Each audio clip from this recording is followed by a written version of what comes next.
All right, some of America's enemies are reacting to the Ayatollah's death, including Russian President Vladimir Putin, sending a letter to Iran's new acting leader saying, quote, "Please accept my deepest condolences in connection with the murder of the supreme leader of the Islamic Republic of Iran and members of his family committed in cynical violation of all norms of human morality and international law."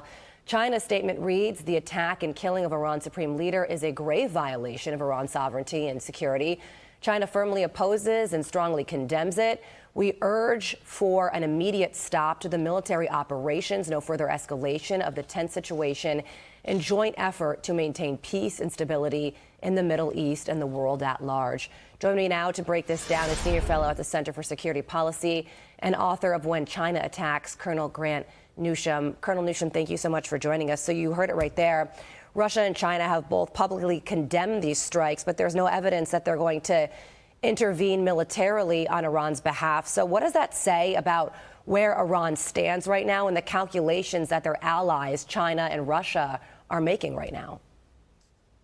Well, it's not quite accurate to say that China isn't helping or that Russia isn't helping, but the Chinese in particular are providing intelligence information that's very useful for targeting American ships, American aircraft, and American sort of high-value targets throughout the region. So they're doing what they can, but in terms of direct assistance, the Chinese are obviously quite embarrassed, saying that they'd had a comprehensive strategic partnership with Iran, and now they can't do anything when the time comes. And 2 months ago, something similar happened to China's main proxy in Latin America, Venezuela.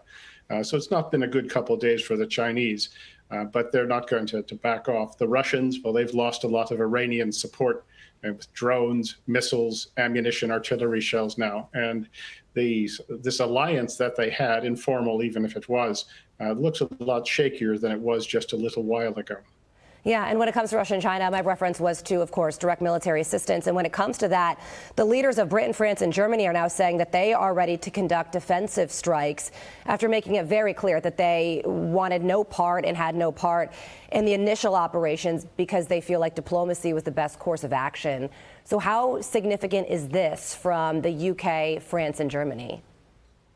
Well, it's marginally helpful now that these three countries have decided that they want to get in on this. We do see who our friends were, and it took them a little while to get to this point. And now they're trying to split the difference and say now they're just supporting us defensively. So this hasn't been their finest hour for the British and the French and the Germans either. But it's helpful. You can never have too much support.